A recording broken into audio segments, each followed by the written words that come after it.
reposition your antennas for those watching through digital smart TVs. Catch us beyond the screen through our social media platforms on the Regional News Group Luzon Facebook page and RNG Luzon YouTube channel. So hit that notification bell for more updates.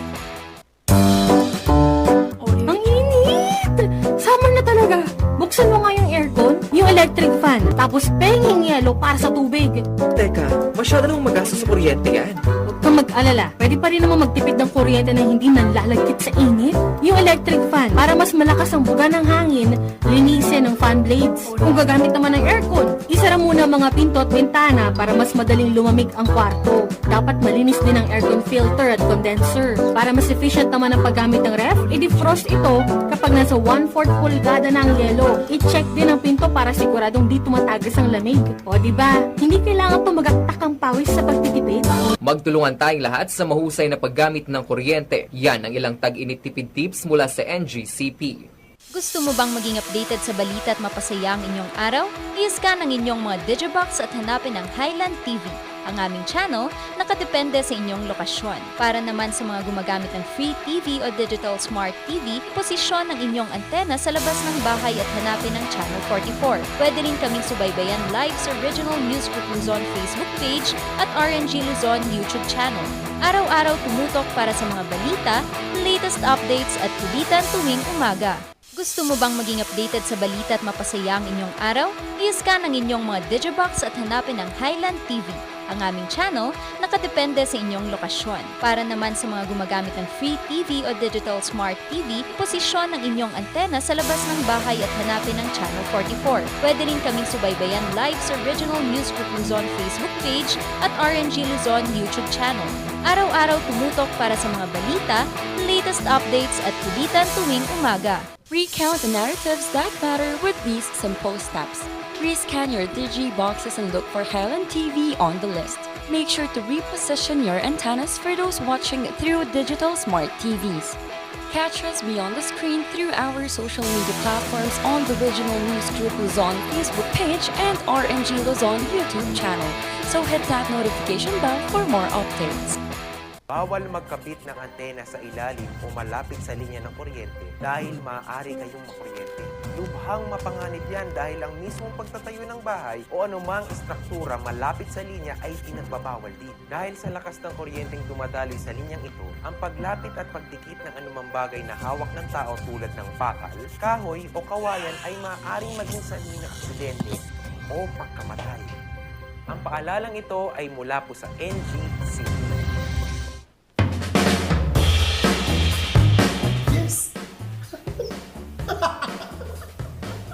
Ayos to! Ayos to!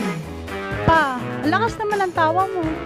Sino ba naman hindi matutuwa dito sa online shopping service at cash on delivery ng TG Home Builders? Pwede din mag-online reservation for pickup. Pa, ano yung sinasabi mo? Ma, mapapakabitan na natin ng tiles ang bahay natin. Pa, baka naman pwede mong isabay yung bubong ng bahay natin.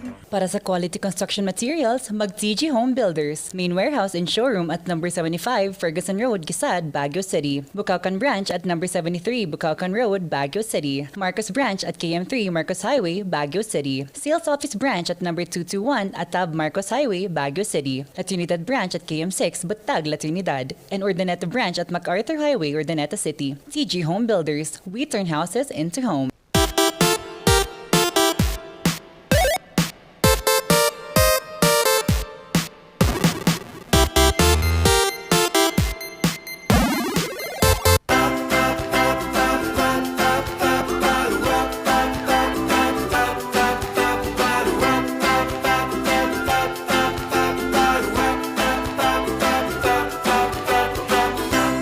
Ayan, thank God it's Friday. Grabe naman mga kabalitaktakan, last day na naman of the week. And magkakasama pa rin tayo. And napakalamig ng panahon. Grabe, grabe, grabe. Pero kami ang magpapainit at gigising sa inyo kahit na ang sarap-sarap matulog. Kaya bangon-bangon, gising-gising, inat-inat na. Kasama nyo na naman ang Dynamic Trio dito pa rin sa Morning Balitaktakan. At syempre, ang napakaliit pero napakakulit, Randy Guzman. Bubuo ng inyong agahan ng Dynamic Trio kahit end of the week pa yan, end of the month, whatever that's ending, kasama nyo ang Dynamic Trio sa nabubungad at magbibigay ng ngiti sa inyong mga labi. Ang Ma'am Shisheki na madiskarte at raketera nga naman.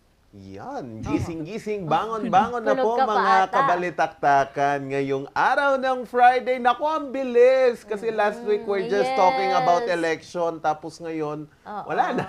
Wala Tapos na. na. Tagulan na. Ayan. So, good morning sa ating mga kabalitaktakan. Gising-gising, bangon-bangon na kahit malamig ang panahon. Kaya naman tumutok na kayo dito sa Morning Balitaktakan. Makakasama niyo po, Charles Limon. And there's a lot of ways for you to catch us every morning. Alam naman natin, you can use your free TV at pipihitin lang ang antena sa tamang direksyon. Same channel, GNN channel or Highland TV channel. At kung digital smart TV naman at may Digibox yan, hanapin nyo pa rin kami via the GNN channel or the Highland TV channel. Oo, Yan. pero sa mga wala pong television sa kanilang mga kung saan man sila ngayon, pwede nyo kami mapanood sa aming Facebook page. No, madami kayong nanonood sa Facebook kasi Yan, mas yes. accessible ngayon ang kanilang mga phone kasi anywhere, 'di ba? And anytime kahit nasaan pa po sila. Hanapin lang po ang Regional News Group RNG Luzon. Meron din po kami sa aming YouTube channel RNG Luzon, tapos pwede nyo pa kaming silipin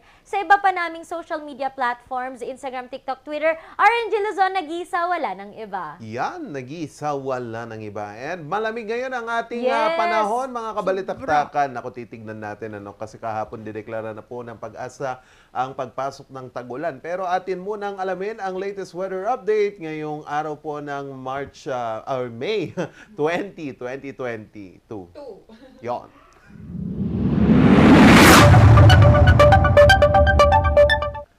Ang pinakamababang temperaturang naitala kaninang umaga mga kabalitaktakan dito sa Baguio City, 16.2 degrees Celsius at inaasahan itong iinit sa tanghali hanggang sa hapon sa 22 degrees Celsius. Ang araw ay sumikat kanina ang 5:37 in the morning at inaasahan itong lulubog mamayang 6:18 in the evening. So mamaya po mamayang tanghali siguro or mamayang hapon, inaasahan ulit natin ang magiging maulan na panahon po dito sa buong Northern Luzon. Kasama niya po dyan ang Region 1 and Cordillera Region at pati na din po ang Cagayan Valley dahil pa rin po sa frontal system na nagpapaulan dito sa ating mga kaulapan. So mag-ready lang po kayo ng pananggalang ng payong upang ligtas po kayo sa anumang sipon or anumang ulan dyan na mabasa. Nakaligtas ka ba kagabi? Hindi. Bakit? Oh, nako, ikaw talaga. Alam nyo ba mga kabalitaktakan, lakas-lakas nangyari? ang ulan kahapon. Pinauna ko to. Oo. Hawak niya yung payong. Kasi yung alulod ng bahay, di ba? Oo. Lakas ng flow ng Pinoprotect tubig ko lang doon. naman. Oo. Pumunta siya doon. Yung tubig tuloy ng alulod, pumunta sa akin. Ano ba Ano yan? to eh, Wag na nga magpayong Sabi ko, ako. ipoprotect kita. Sabi ko, ginanon ko yung payong, gumanon sa mukha niya. Alam mo, basang-basa mula mukha hanggang sa Lesson learned, huwag ibigay ang payong kay? Hindi, wag nang magpayong. Wag nang magpayong Oo. in total. Pero hindi naman pwede nating i-neglect that on May 24, Morning Barkada, there is a special election in Tubaran. 14 barangays in Tubaran, Lanao del Sur. And ito ngang special election na to is because of alleged na pagnanakaw ng ballot machine and ballot boxes noong May 10 during the May 10 after the election. And After the election. hindi kasi nila pa na-count, hindi pa nakukuha ang data for this one. And it was announced yesterday na ang our chief of police ng PNP, they would now be during this special election, this police that will be assisting will wear a body cam. Ayan, so this is to protect everyone that that is there. And ito pa, tama lang naman na gamitin na natin itong mga body cams na to kasi we've acquired 3,000 units of that last year and it was displayed to all the police units. And this would really help in the, yung hindi kasi natin talaga matatanggi that there may be an overuse and abuse of power of some of the men in uniform. But yet again, this is just to protect themselves. And ito pa, kasi nga dyan nga, diba, Morning Barkada, yung sa Lanao del Sur, ang capital niya is Marawi. And yun yung nakita nating videos na, there were, merong nangyari ng pisikalan sa Comelec because of this reason. And again, to our Morning Barkada, these things are not something that we just take for granted. So, ito din is protektahan natin ang policemen natin. So, dito sa Baguio, tahimik tayo, no? Nung election, walang gaano ganito. Or wala at all. Natulog lang si Ren. Ay, di yan natulog. Balita ko, dito nga kayo natulog sa studio Kapag body cam kasi ginagamit din yan sa mga bypass operation. Kasi yung body cam, yung recording, it will be used sa court. Kung may any discrepancy during the operation hanggang sa inventory. Yan. Nagsawa na ako sa mga bypass na yan. Nga. Ika na-try mo na ba magsuot ng body cam? Hindi pa. Hindi pa. Mabigat yun eh. Ay, parang maliit lang naman siya pero... Maliit lang, pero mabigat siya. Tapos sa bagay, yung kaya niya namang makuha. Anyway, so at least we know that our policemen are secured pagdating sa mga ganito. And they have evidence in case. Yes, Kasi there are instances na lagi. Hindi kasi yung mga police ganyan. And, di ba, using the evidences, mga body cam, mga dashcam ng mga police, napapatunayan na hindi naman pala kasalanan din ng ibang mga pulis. Yung iba. Pero yung iba, baka kasalanan nila, bahala na sila.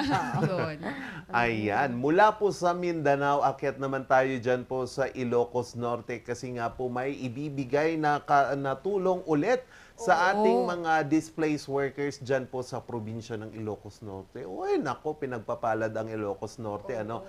Dahil nga po, mabibigyan po sila ng 30 million pesos na tupad. Ito po ay yung tulong pangkabuhayan para sa mga disadvantaged or displaced workers o tupad. So, ang allotted na pera po ng DOLE para dito ay 30 million. Ayon po yan kay Anne Marie Lizette Atuan, head po ng Provincial Public Employment Service Office dyan po sa Ilocos Norte. So, ayon po sa kanya, this is part from the 20 million downloaded funds that were released last April and benefited our constituents, particularly the displaced workers. Ayan po yung sinabi niya, no? So, para po makakuha ng nasabing programa, ang mga interested na mga individual ay dapat lang magpa-pre-register sa Ilocos Norte Capital para po sa mabilisang validation at nung kanilang mga respective local government units. So, once they're qualified to the program,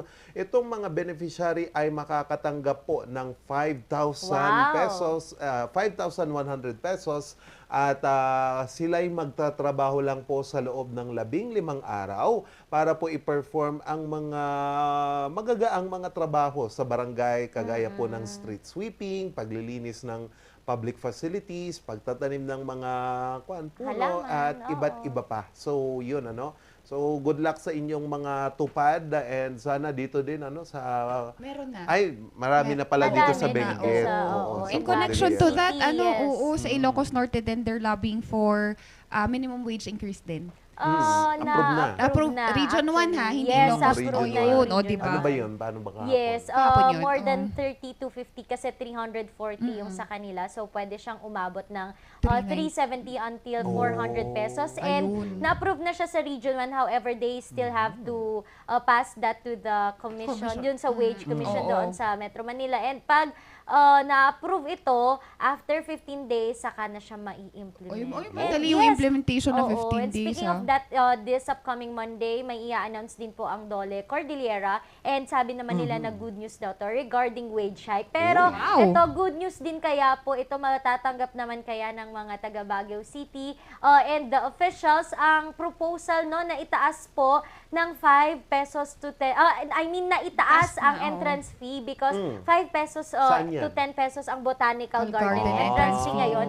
Ang gusto po nila ay magkaroon po ng public hearing kasi ang Yes. proposal, itaas daw po ang entrance fee doon dahil nga syempre, di ba, bago ito. Oo. And kailangan mong ma-maintain. Yes, Para tama. sa maintenance, para din po, alam mo yon yung sa environment. Maayos. Oo. Based kasi siya, yung entrance fee na 5 to 10 ay based siya sa provisions ng cities environmental code noong 2016. However, parang gusto nga nilang increase kasi syempre may, yun sabi ko nga, maintenance. Para dun sa mga nagtatrabaho, naglilinis. Oo, tama. Para doon sa mga kailangan, siguro mga basurahan o kaya naman ay kung ano-ano pa para mapangalaga at mas mapaganda po ang ating botanical garden. Oo. So, ayun, magkakaroon ng public hearing sa May 25, 2022, That's 2 p.m. at Wednesday. the Baguio Convention Center.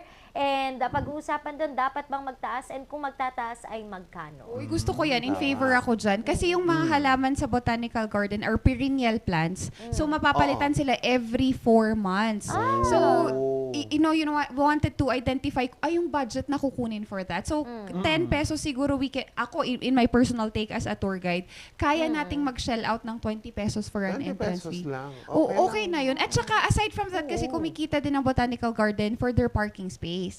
So, meron din. And yan, tama yan. Additional yan, trash bins and other things that would... At ang ganda na ngayon ng botanical garden Yes. morning walk. It's a must destination dito. Kaya nga traffic doon minsan. Oo, But, lagi. Diba? Mga bus. Baka pwede namang maayos Nagagalit doon. na nga yung mga Exact. ay, Oo. bakit nandito yung bus? Sa iba kayo mag-parking Oo. kasi nga, Diba? traffic. Exactly. Yun, yung Oo. makukuha dun sa entrance fee could use to extend the parking space or any other. Pwede. Hindi lang talaga entirely for the flowers. Pangangalaga Oo, din. Tsaka marami yung maintenance nun. Ang Yes. dami-dami ng idinagdag doon. Kaya tama lang. Ako, in favor ako dun sa increase na Oo, yun. ikaw. Pwede. In favor ka. Okay lang naman yung 20 pesos, Oo, o para sulit naman yung date ng misis mo, di ba? Oo, din. Totoo. Actually, kahit Totoo. nga 50 eh. 50. Masyado mahal Oo, naman. pero masyadong mahal. However, di ba, Siguro bakit mga yung 30. ibang mga tourist destination, sobrang mahal naman. So, kung for environment, bakit Yes. naman hindi? Siguro, 20 tapos may tip box. Pwede. Oo, pwede. Donation ba? Oo, Oo, donation Kasi mas box. magandang napaprivatize kung minsan yung mga park eh. Kasi kapag na-privatize ng company yan, mas gumaganda Yes. at mas namamanage na maayos. Pero okay lang din naman kapag sa mo ang magmamanage ng ating mga parks. Why not? Diba? Pwede. Tama. Yan. At mamaya naman, usapang destinations tayo. Isa naman ng isang attraction dito sa Baguio City ay hindi lugar, Uy. kung hindi isang tao. Pakikilala natin ang mime ng Baguio City maya-maya lamang. Oo, and mamaya, no, magbabalik ng isang araw lang naman po ang ating barangay Nyangay dahil Ayan. ito, very important ang ating Ano ba? pag-uusapan. Dapat bang mandatory ang ROTC? At syempre, ako po ang kapitan mamaya. Ay, in-announce niya na Yan, talaga. dapat po bang Bakit mandatory ikaw? ang ROTC? Pag-uusapan natin. At more kwentuhan pa po mamaya sa pagbabalik ng Morning Balitaktakan!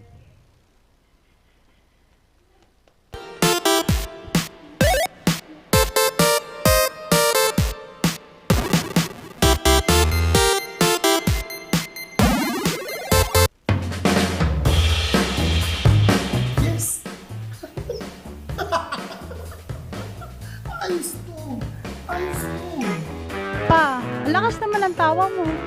Sino ba naman hindi matutuwa dito sa online shopping service at cash on delivery ng TG Home Builders?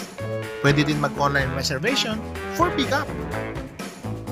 Pa, ano yung sinasabi mo? Ma'am, mapapakabitan na natin ng tiles ang bahay natin. Pa, baka naman pwede mong isabay yung bubong ng bahay natin. Para sa quality construction materials, mag-TG Home Builders. Main warehouse and showroom at number 75 Ferguson Road, Gisad, Baguio City. Bucaucan Branch at number 73 Bucaucan Road, Baguio City. Marcos Branch at KM3 Marcos Highway, Baguio City. Sales Office Branch at number 221 at Tab Marcos Highway, Baguio City. La Trinidad Branch at KM6 Batag, La Trinidad. And Urdaneta Branch at MacArthur Highway, Urdaneta City. TG Home Builders. We turn houses into homes. The Baguio Country Club, the first and only 5-star mountain resort in the Philippines, is fully equipped and ready to welcome you back. The club has thoroughly worked on adapting to the new normal. The usage of any of the facilities and amenities of the club is governed with specific rules, regulations, and procedures in accordance to the medical, physical distancing, and disinfecting protocols.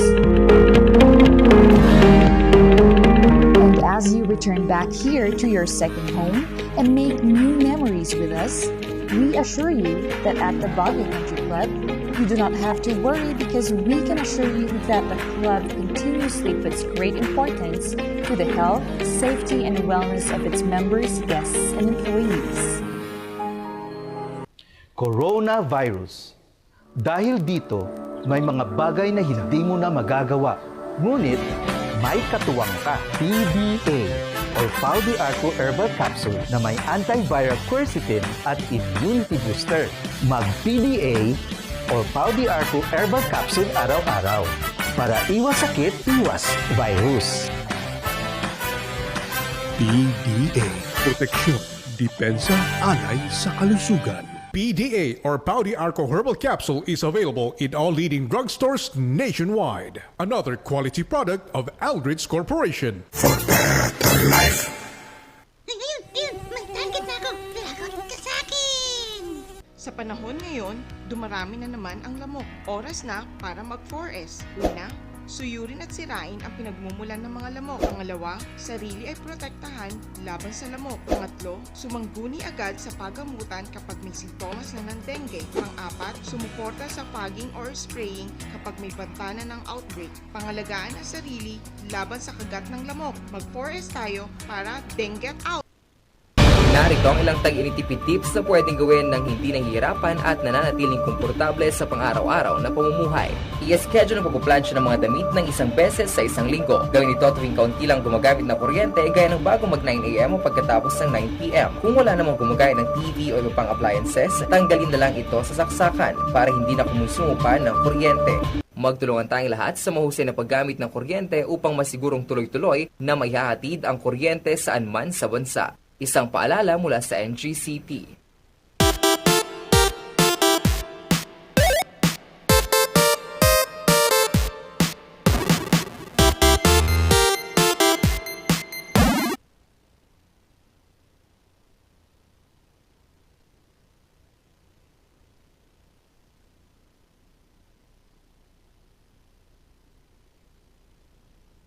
Ng pag-asa ang panahon ng tag-ulan sa bansa. Narito ang report. Kasunod ng naranasang pag-ulan nitong mga nagdaang araw, idineklara na ng pag-asa ang panahon ng tag-ulan.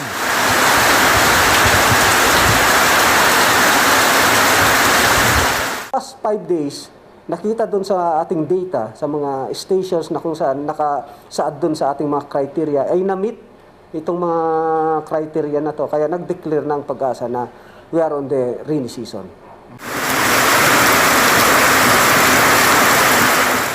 Kaya naman, asahan na muli ang pag-uulang dala ng habagat sa mga susunod na buwan.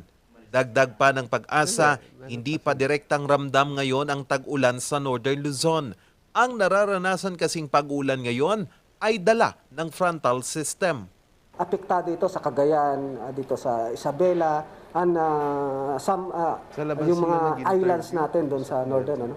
Isang isang weather system na kung saan nagsasalubong yung mga warm and cold air, kaya namumuo ito at yun nga yung nagkakaroon tayo ng mga cloudiness ng development of cloudiness, and then ito yung nagbibigay ng pag-uulan, ano? Kasabay ng pagbuhos ng ulan, tumindi ang pangambang tumaas ang mga kaso ng dengue sa rehiyon.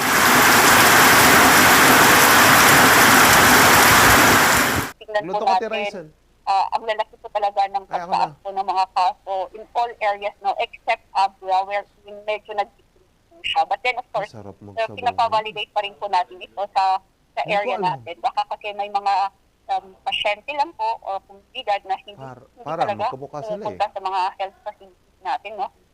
Sa latest na tala ng Department of Health Cordillera, papalo sa 1,176 ang mga naitalang kaso ng dengue sa rehiyon. Pinakamarami sa probinsya ng Benguet na may 374 na kaso. Sumunod ang Apayao na may 349 cases, Kalinga na may 195 at Baguio na 149.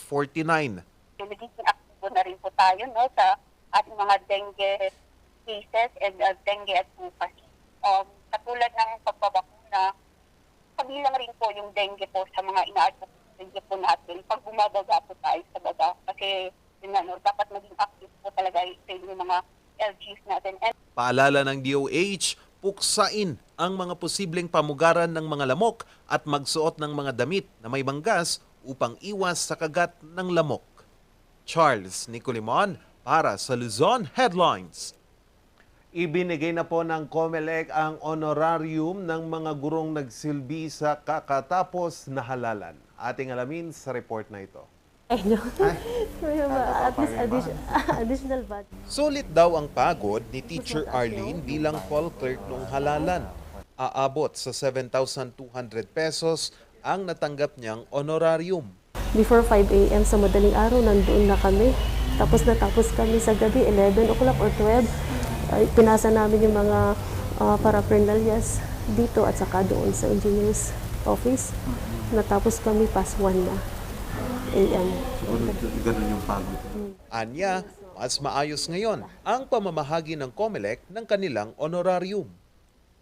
At least ngayon, okay po yung pagkuha ng honorarium at mayroon siyang social distancing tapos may schedule talaga.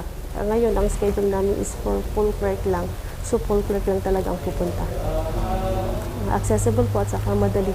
Hindi katulad nung previous na talagang hanggang sa labas. Isa lang si Teacher Arlene sa libu-libong mga guro na makakatanggap ng honorarium matapos ang halalan. Ayon sa COMELEC, ginagawa nila ang lahat upang mabilis itong maipamahagi.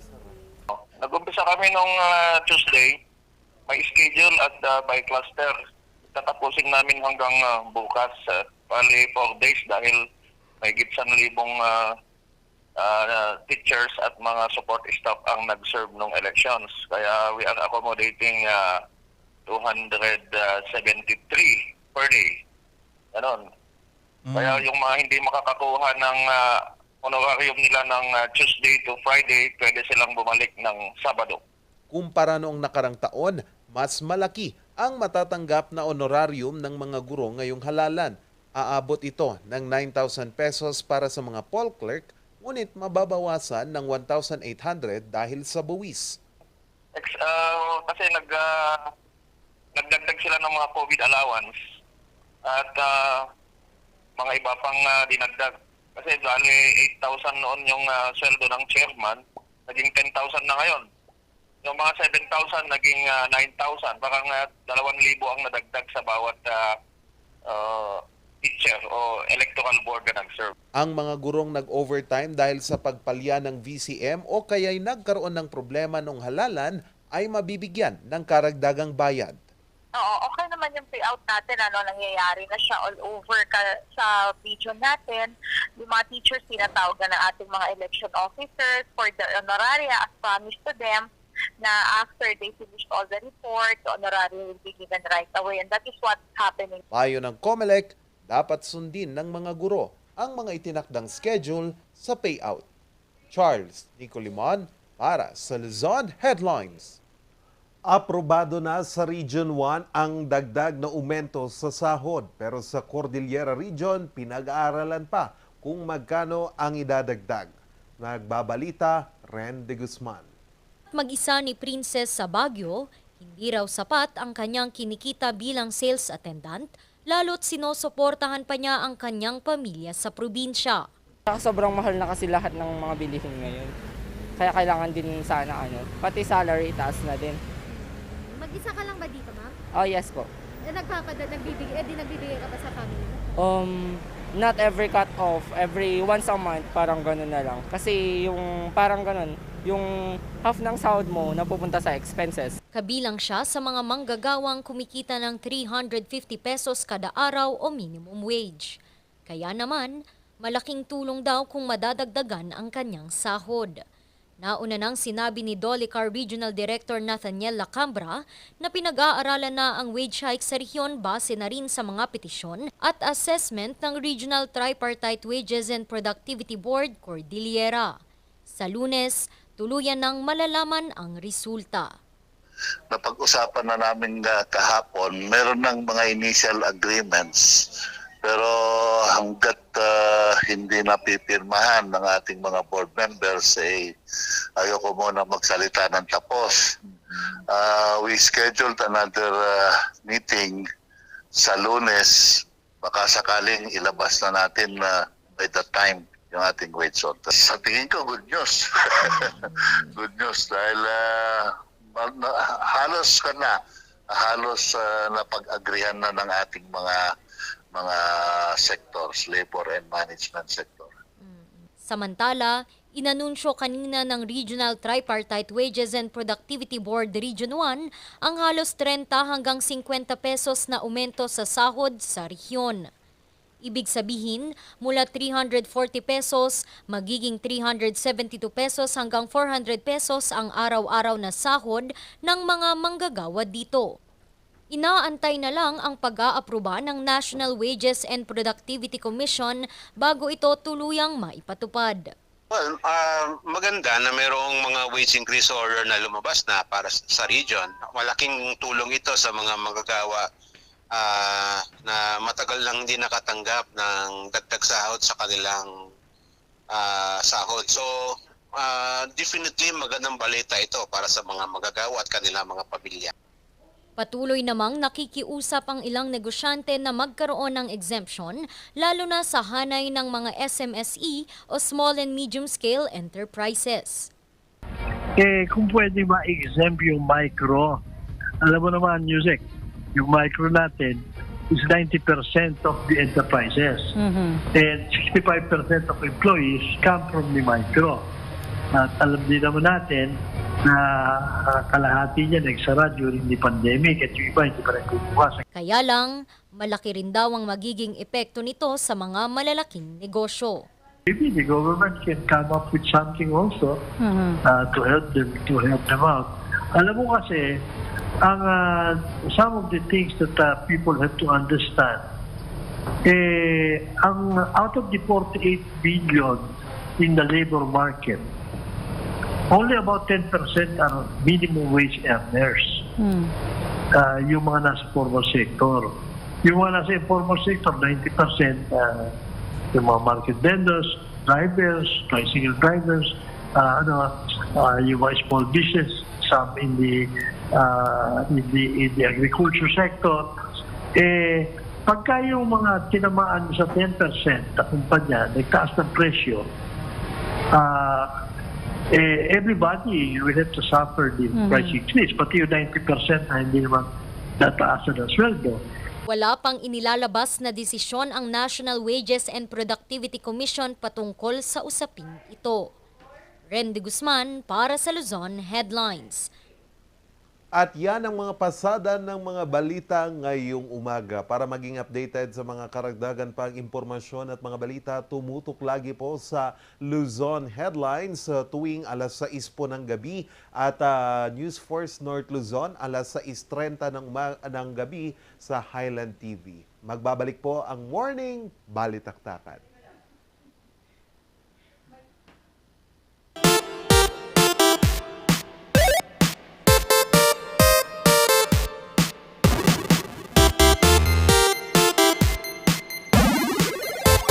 Mazar Music offers a complete line of musical instruments.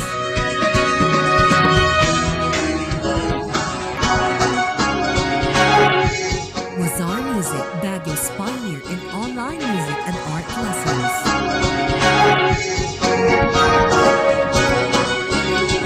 Mazar Music, bringing music closer to your hearts.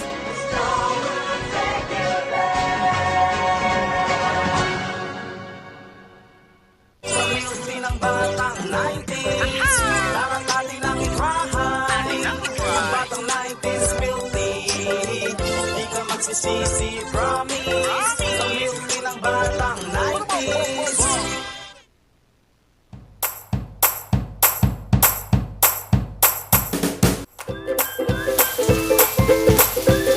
Best sellers that we have are the pork sisig, sizzling liempo, quarter leg, and then we have the sizzling beef pares as well.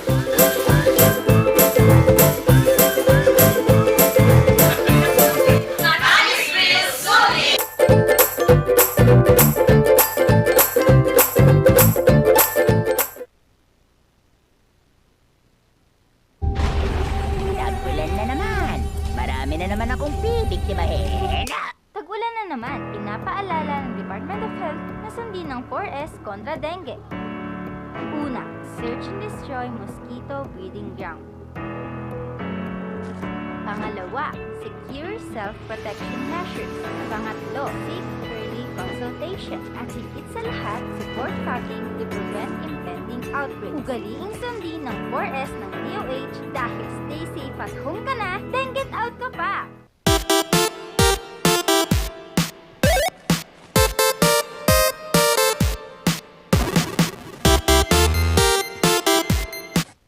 Punong-puno ang Baguio City ng artistry and artist, and isa sa mga unique na ginagawa dito sa Baguio City every Sunday is an array of talents, showcasing their unique artistry. Meron kasi dito the art of mime, and in the Greek and Romance time kasi this is actually a farcical drama of which it's just the movement and the facial expression and your emotions that you're using to portray something. Kaya this morning, excited ako kasi talagang nakikita natin siya all over Session Road at kung saan-saan pa. We have this morning Sir John Noel Reyes, considered as the Mine of Baguio, also known as Tito Noel. Good morning!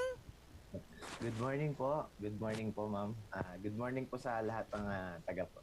Subaybay po natin lahat. Good morning, Sir Tito Noel or Sir John Noel. Thank you for sharing your time this morning. Yes, Sir, we wanted to know. Good morning po. Oo nga. Sir, we wanted to know, bakit nga ba? Paano ka nagsimula sa ganitong art? Yun po, bale, nung 2014 po. Uy, matagal na. Isa rin po akong turista po dito sa atin sa Baguio City. Oh. Apo.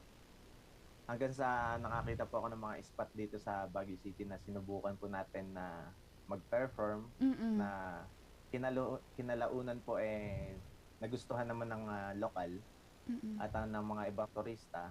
Kaya tinuloy-tuloy ko na po hanggang ngayon. That was 2014, Sir Jonuel. Matagal-tagal na para nating ginagawa ito.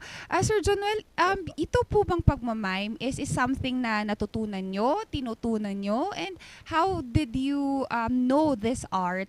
At ito nga, how do you get your inspiration? Ayun, bali po, originally from Manila po ako. Doon ko po sinumulan itong ating pagmamime. Isa rin po akong simpleng empleyado po doon sa isang mall sa Manila. Tapos, sa tabi po nun, talagang meron po mga nag-entertain na kagaya kong mime. Oh. Kinaibigan ko po sila. Tapos, dahil sa komedyante naman din talaga ako noon. At marunong din naman po sumayaw kahit paano. Ayun, hindi na po ako nahirapan na matutunan yung paano maging mime talaga. In this artistry kasi, Sir Jonuel, kailangan mo ng disiplina eh. Kasi 'di ba? Yes po. Hindi ka ano yung pinakamahirap, sir? Sabi mo nga you're already a dancer, meron ka ng core, pero ano yung pinakamahirap nung natutunan mo na talaga yung art ng miming? Sa umpisa po, syempre, pinakamahirap po kung paano ka po makikipag halubilo sa mga tao. Siyempre, yung kung paano mo i-handle yung sitwasyon, kung paano ka magpapatawa, kung paano ka magbibigay saya po, yun ang pinaka-importante sa lahat. Ayun po. Kita namin. Kasi hindi po lahat ng bagay kaya nating matutunan kagad. Kumbaga, sobrang mahirap din po yung bagay na paano ka makakapagbigay saya talaga sa lahat. Yun po yung challenge talaga.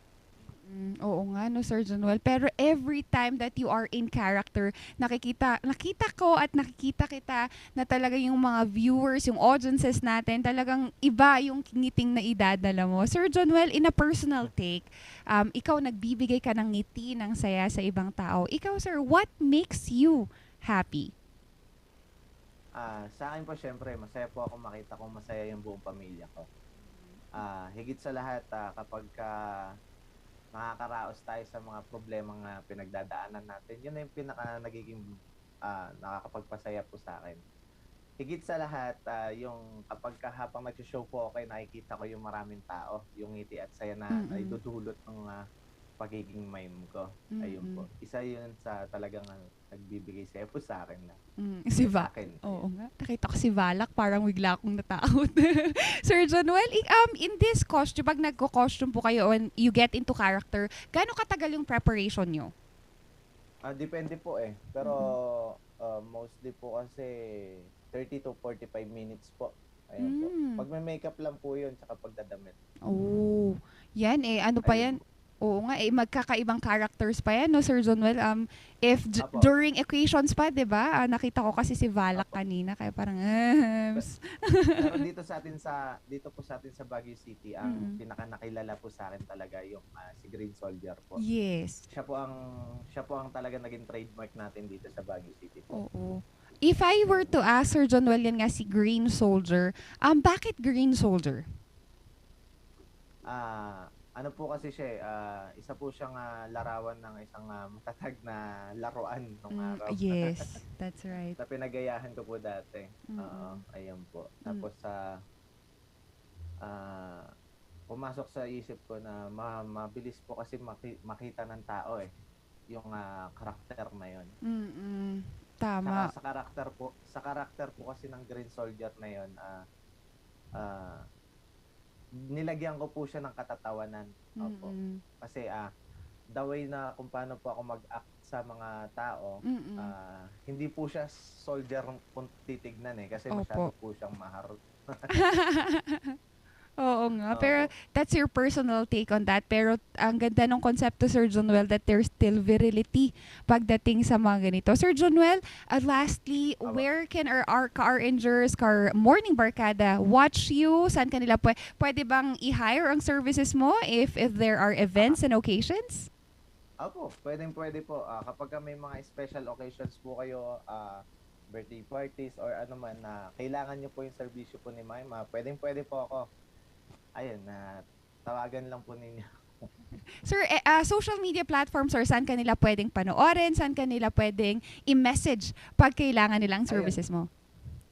Pwede po nila akong tawagan na sa Tito Noel Official po na FB page ko po, o di kaya sa official FB ko po na Statue Mime Noel. Ayan po. At sa mga nasa ibang lugar po na hindi po makakarating dito sa atin sa lokal ng Baguio. Opo. Pwede nyo po akong sundan sa TikTok. Ayun po. Tito Noel Official po. Oo nga. Ayan po. Opo. Lastly, Sir Jonuel, sino yung mga gusto nating pasalamatan? Kasi alam ko, it was a transformation din emotionally, and sabi mo nga, you were from Manila, may relocation na nangyari.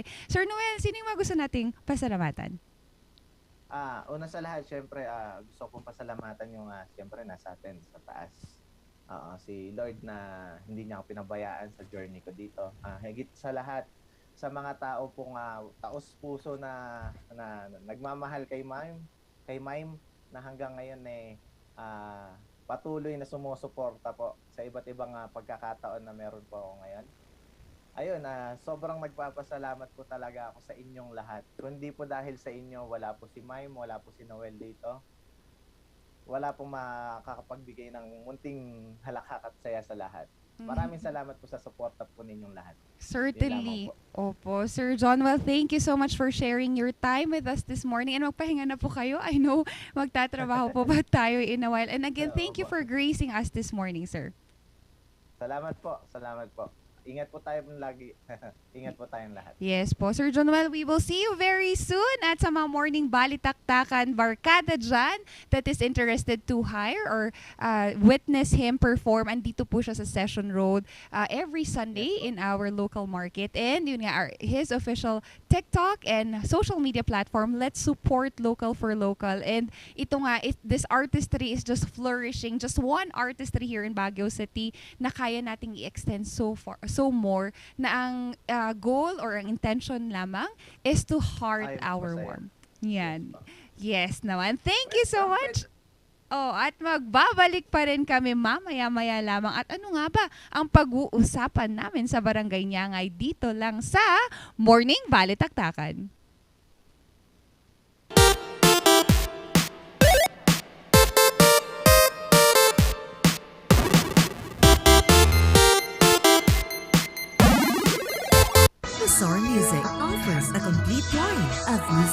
instruments.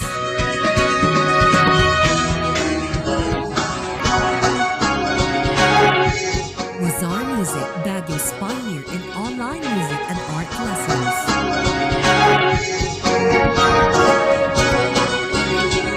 Wazar Music, bringing music closer to your hearts.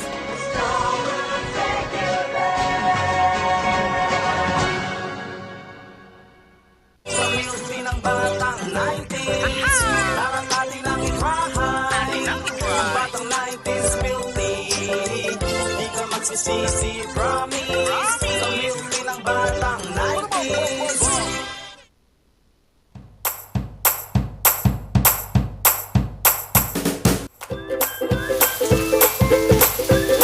Best sellers that we have are the pork sisig, sizzling liempo, quarter leg, and then we have the sizzling beef pares as well.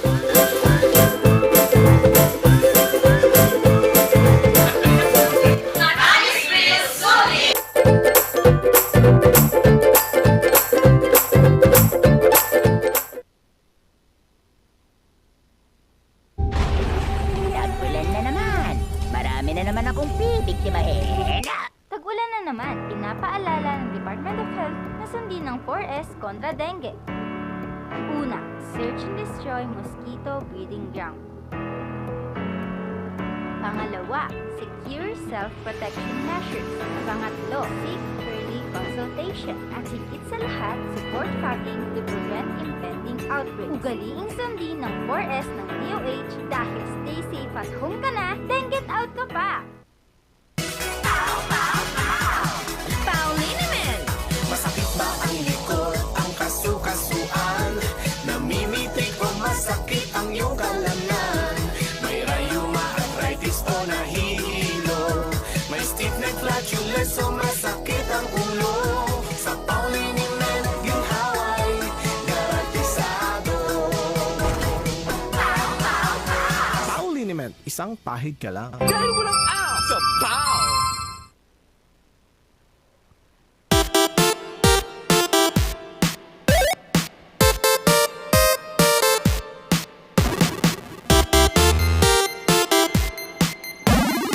Ayan, isa nga po sa mga usapin ngayon ay ang mandatory ROTC dahil isa ito sa parang nakikita ng ating susunod na kalihim ng Departamento ng Edukasyon na dapat meron daw nito. Pero pabor kaya ang mga kabataan na mapapasama dito? Para sa mga pabor, nandito po ang inyong kinatawan si Ma'am Shisheki at sa mga hindi naman pabor, ang inyong kinatawan na si Charles. Para sa unang round, sino ang mauuna sa inyo? Ayan, Ma'am Shisheki. Syempre, oo, kasi at a younger age, we're already infusing, inculcating discipline to these young adults. Hindi kung saan-saan sila napupunta, napapariwara. And yes ako for ROTC. Yes ako for that. Yun lang. Reserve ko sa round 2. Ayan mga kabalitaktakan. Alam nyo po kasi isa sa mga rason kung bakit po tinanggal ang ROTC yung rampant po na corruption during the time noong 2000 na ini-implement itong ROTC because there are some students na instead na pumunta sila mag-ROTC binabayaran na lang po nila yung mga officers nila in exchange to get a higher grade dito po sa ROTC, which is isa po ito sa mga naging rampant during yung implementation ng ROTC. Siguro yung mga may kaya, they can do it. Pero paano naman po yung mga mahihirap na mga estudyante? So they should undergo kailangan o na kahit walang pera, mga ganon. So kailangan itong masagot itong issue na ito kung ibabalik man itong ROTC na to, itong corruption during nung ini-implement ito. That's right. Actually, sa lahat naman ng ginagawa natin, there are small corruptions already. Ang point ko naman dyan is that we can restructure naman the program kasi it was not a standard program but there should still be an ROTC. Yung mga ganyang issue naman, we can address that by restructuring how it will be implemented. Kung ang issue dyan is that the students are not attending, di bakit hindi sila i-house na lang? for a couple of months. Now, bawal lumabas, bawal ang ganito. I mean, that could be an could address that na, yan nga, binabayaran na lang. So, they could be put in the program for 3 months training and maybe a 2 months OJT or internship para makita natin talaga. And again, it is effective for our safety when, we can never tell that this thing might be needed in the future. At saka yung ROTC naman is really putting discipline to the youth talaga. Yun yan. Yun lang? Okay, sige.